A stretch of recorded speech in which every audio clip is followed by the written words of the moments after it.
Hello everyone, welcome to this video and welcome to my YouTube channel. I'm Ryan and today we are here with another tutorial in After Effects. Today we want to learn how to use the dripping effect in this app. So firstly we need a text or a shape to start our work. So I'm just creating a new composition. A black with 5 seconds is okay. Now I'm going to create a text and writing my name on it. Everything is going to be okay. And then let me make it a little bit bigger. Okay, with holding the shift.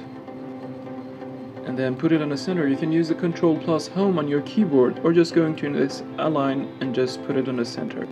So go to the effect and presets and search for liquify and then click and drag to your text. Now on the effect control panel, select the first one from here and then this wrap tool option. You can change your brush size, just check how much is big, and now I can put it on maybe 15 and see how is this right now. Okay, on the first one it's okay, maybe, yeah, that's good.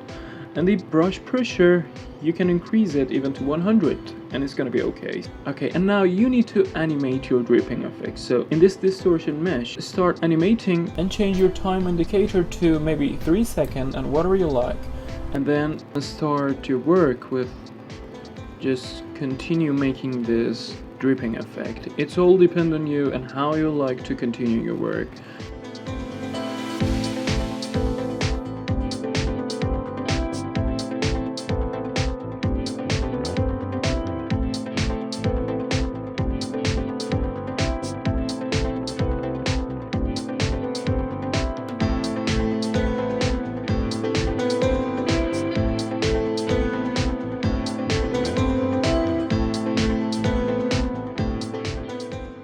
And then if you need to make your animation more realistic, you can just go to the graph editor right here and change your keyframes. Then for making it more realistic, you can also go to the effect and presets and give it a gradient.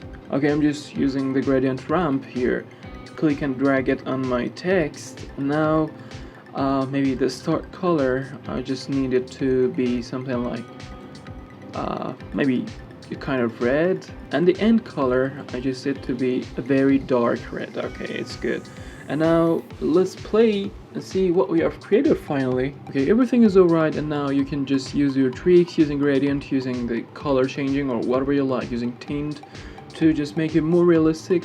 And now it's all depend on you and what you're gonna create. Is it gonna be a text or shape or whatever you like? And also it can be a photo, so it's all dependent on your creativity. And this video is also over. Don't forget to see other videos in this channel and subscribe, and I'll be glad if you like. And if you have any questions, just ask me in the comment section below. I'll be answering soon. See you in the next video.